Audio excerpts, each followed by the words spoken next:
This is the Convene podcast. Welcome to another Convene talk. Convening Leaders is just around the corner, so today we are once again focusing on what the event will offer. Barbara, over to you. Thank you, Maggie. The main stage speaker on Monday is Zanny Minton Beddoes, who is editor-in-chief of The Economist.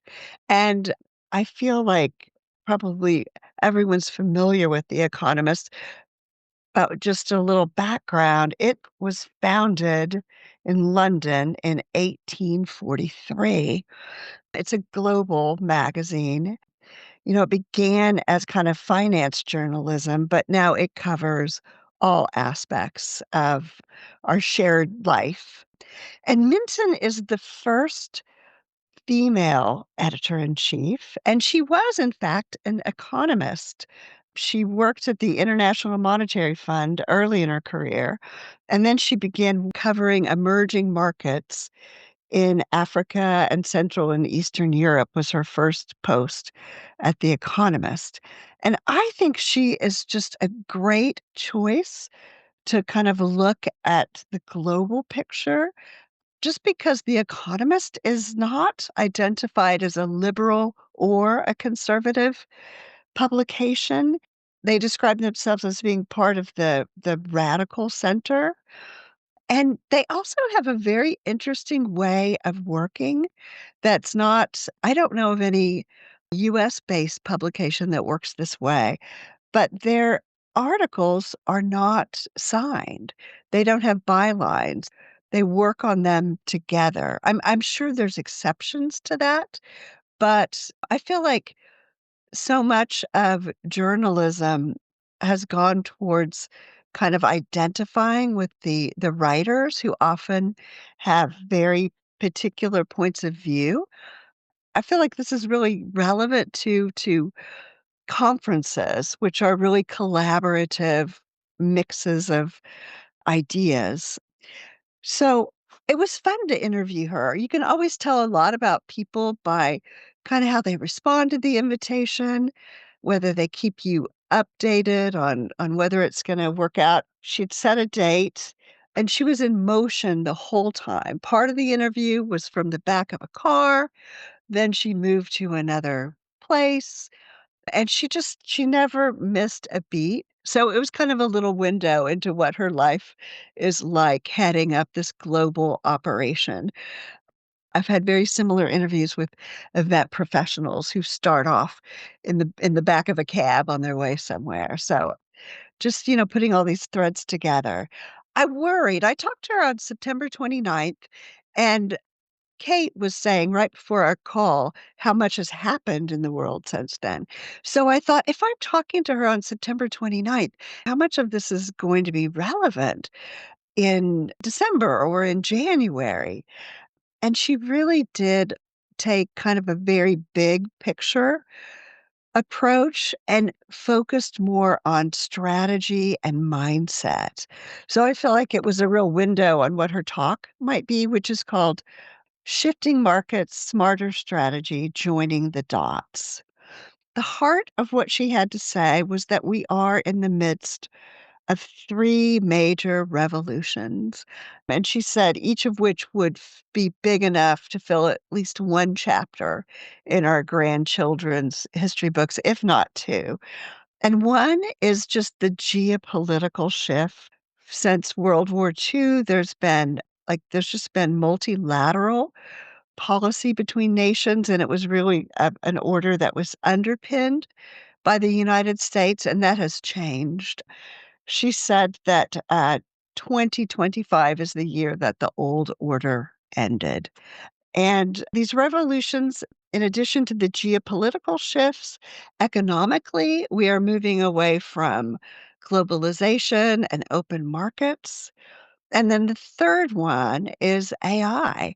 We kind of follow the valuations of AI companies and look at like, what is this a bubble? Is AI really that big of a deal? She's really looking at it big picture. Her estimation is that AI is a technological revolution that is as big or bigger than the Industrial Revolution, and that every industry will be transformed. And so I'm really looking forward to this talk. She's a very big picture thinker, but she's also very much a pragmatist about these are the changes, and here's how to move forward within them. So tell me what you guys are thinking. I love the fact that she's big picture, but she's also such an optimist. Reading your article and the interview, I just got this sense of optimism and how she's looking at the world, which is pretty cool. And because she's connecting the dots, and that's her topic, I was thinking of Convening Leaders 2025, and Barbara, when you interviewed Kishore Mahbubani, and he was giving again the geopolitical sense or view of things, again, more focused on Asia just because he was based out of Singapore. But again, this connecting the dots and connecting with the other main stage speakers. We have this year Adam Grant, and I know he is a good friend with Brene Brown, who we had last year. So again, it's nice how we are kind of evolving from Convening Leaders 25 to 26 and expanding on topics we began to talk about just a year before. So it will be interesting to see how these topics have changed and evolved. I totally agree. And I think another reason that Zanny will be a fantastic speaker is what she told Barbara about what she sees as the unique value proposition of live events. And she said, this is in the story, that during COVID, people thought, oh, well, you can do everything virtually. And actually, it's just not the same when all these changes are happening. It's so important to try and bring people together to try and make sense of it and to bring people from different perspectives together. So we're in this period of, you could even call it polycrisis. And she seems to recognize that live events uniquely are a great way to address that. Even before the conversation has started, you have the right platform. That's such a great point, Kate. And one of the things that I thought was really interesting about her career is she was trained as an economist, and she started out at the International Monetary Fund, but then she moved into reporting and writing because she said she couldn't get the whole picture from spreadsheets, that she needed to go out and talk to people to get those nuances and get the stuff that doesn't show up in a spreadsheet. And I feel like that is so applicable to events that, even if you get a transcript of something, you're going to miss something. You're going to miss who makes these slight movements in their bodies that show they don't agree, who leaves when something starts to get heated, so I feel like it's so true that you need all this information that's not available on the screen. So I thought that's a really great point. Yeah, and she makes that comment that it really depends on who you're bringing together. And I was thinking, I don't know, Barbara, if you remember what she meant by being careful of who you bring together. Because then she says, it's important to bring different viewpoints and kind of juxtapose them in the same space. But I wonder what she meant with that, being careful who we bring together. I think it's important that we always have all the viewpoints and not being afraid of putting people with opposing viewpoints in the same room. That's so great that you picked up on that. Here's what I thought she meant, is that it was a matter of curating, and not curating to exclude, but curating to make sure that you had enough of those viewpoints, and also that you had viewpoints that that you were inviting people into the room that had the expertise that you were looking for, and that you thought widely and carefully about that, not to exclude, but just to, like, maximize the effect of getting these voices together. It's something that Priya Parker talks about a lot, that it's important to think about who is in the room to make sure that these viewpoints will all come across, but definitely not excluding. So Zanny sounds like a very interesting main stage for Mondays. And on Sunday, Adam Grant is actually the one that's going to kick us off. He's currently a professor at Wharton, and he's a best-selling author, a podcaster, and a bajillion other things. It's also worth mentioning that before he was a college professor, first of all, he was the advertising director of Let's Go Publications. I'm sure some of us remember those books very well. I did a lot of traveling in my 20s and early 30s when you still needed a guidebook. Those are fantastic. And he was a junior Olympic springboard diver and a professional magician. So, I definitely think that that very, like, not buttoned up background is part of what makes him such an engaging speaker. Like, I've seen him speak before, and he's just, like, very fun. You know, he was at Convening Leaders in Columbus. He was great. You know what I like about him is he changes his mind.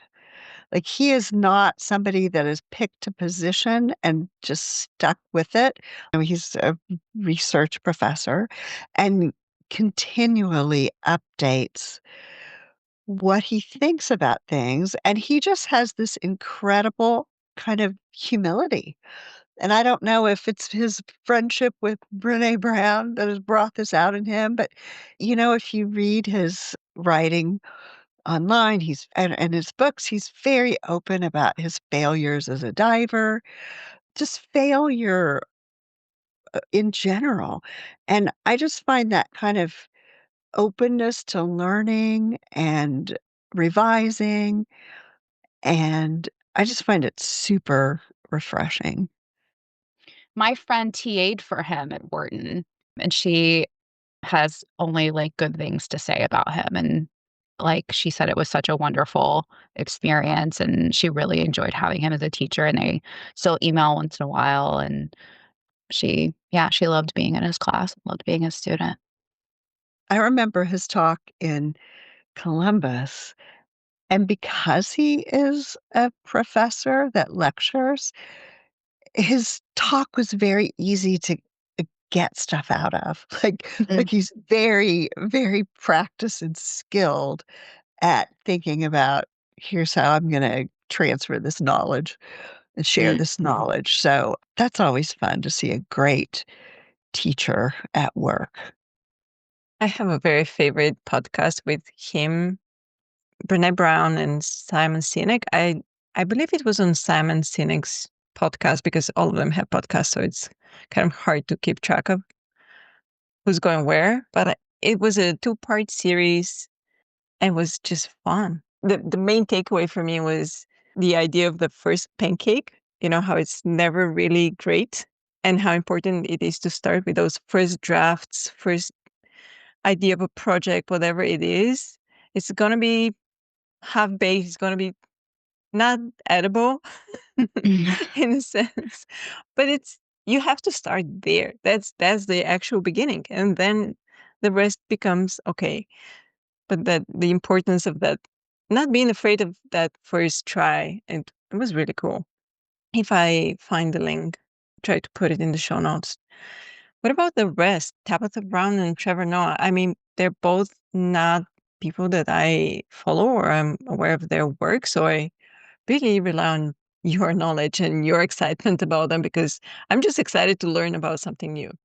I love Trevor Noah. I've listened to his podcast, several times, and I think he's obviously very entertaining. I mean, he was the host of The Daily Show, and he's funny and obviously handsome.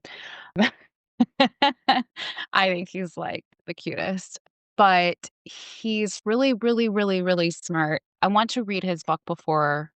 So yeah, I'm gonna put on my list to read it over Christmas because my friend that I traveled with, who's from South Africa, is from Johannesburg, said it was a good read, his book. And I feel like that's a glowing recommendation.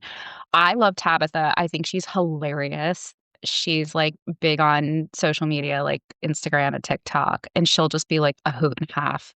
And she's like infectious. There's like, I don't connect with a lot of the things that she talks about. I'm not a vegan. Like, a big part of her platform is being vegan. And like, I think her line at Target right now is like having something to do with being vegan. I I'm from the South. I love to eat meat. That's just not my jam. But like I could watch her videos for hours. She's hysterical and just completely filled with joy and love and light. And yeah, she'll be very entertaining. My 2 cents. She's going to be talking about building a brand. I can't wait to hear what she has to say about that because I think her brand is herself. She got her start cooking in her kitchen, Mhm. and she just was one of those people who connected and went viral. So, I'm very interested to hear what she has to say about, how you transfer that. Hey, Exactly. And specifically, her talk is using the power of heart. And so for me, I feel like sometimes we get the message that our non business self is a liability. And in reality, whether it's a meeting audience, your colleagues, or a stranger, people respond better to authenticity, even when it comes to branding. And I think that she will really be able to unpack that for the audience, especially because she has these different kinds of businesses. Like she has her cooking stuff. She has this hair care line called Donna's Recipe. And then, of course, she has her podcast. And so being able to connect all of that together because you're your own brand, it's something that I think the audience at Convening Leaders can like very much benefit from learning about. And then as far as Trevor Noah goes, like Jen, I think he's very handsome. It would be wrong not to say that. I love his book. I've read it twice. And also I love his podcast. And I think unlike so many celebrity podcast hosts, he has like a whole team of writers. And I think that's part of what makes that podcast so good and part of what makes our podcast so good that we have our whole team on here sharing perspectives. And then I'm also very curious to hear Trevor Noah talk about AI only because he actually seems to know about it and is working on this project with Microsoft in South Africa to train teachers in schools. And I mean, maybe he won't talk about that, but I hope he does because I think that's really interesting. Kate, when you read his book, did you do audiobook or regular? I did regular, but he reads the audiobook himself. That's what So I I was feel like if I had thinking. never read it, I would go with that. Okay. I'm curious because sometimes it's so much more engaging when it's the author reading their own work. Like I'm thinking of Barack Obama's, memoir. Also, I read Matthew McConaughey's book, Green Lights, last year, and I felt like so good in the audiobook version because of what they bring to it, vocally. Someone So, okay. said that in the audiobook, he'll, like, do the voices of, like, his family and his friends, and that makes it, like, really good. Okay, I So might have I to would do go the with audiobook that then. if you haven't read it yet. It's such a, like, fast book too, because I don't know, I just couldn't put it down when I was reading it. Okay. just as someone who's been going to convening leaders for a while, I am struck by just how global these main stage perspectives are. Zanny from the UK, and then Trevor Noah, born in South Africa. It just feels very seamless. It's not, "Oh, here's the slot for the international perspective." It's like we understand that our business is a global one, and we will have an international audience, and I just think I'm very excited about the lineup this year. Yeah, I agree. Sounds very exciting. And also for those that need a little extra to warm up before convening leaders, there are a few workshops you can sign up separately on Sunday. And they also have an exciting lineup. We have Professor Deepak Malhotra. He'll teach a negotiation intensive, which I hear is very interesting. We have Princess Castleberry. She will be teaching about how AI-powered analysis can elevate your events. Anthony Vade is also up with becoming a strategic influencer by sharpening your business acumen. And our own Tammy Moore will be speaking about making your event crisis ready by strengthening your rapid response skills. So I feel that those that are excited about the main stage but need a little extra and have the Sunday free, they can have their hands full with those workshops. So that's it. I think the rest of the program is also shaping up to be very exciting with a lot of things happening. And I'm certain that those that are still considering should they sign up or not, maybe I think we convinced them. Well, thank you all for the discussion. And let's hope we see a lot of our listeners at Convening Leaders because we're also celebrating our 40th anniversary. And on that, we'll speak more in the next episode. So until next time. Remember to subscribe to the Convene podcast on your favorite listening platform to stay updated with our latest episodes. For further industry insights from the Convene team, head over to pcma.org/convene. My name is Maggie. Stay inspired, keep inspiring, and until next time.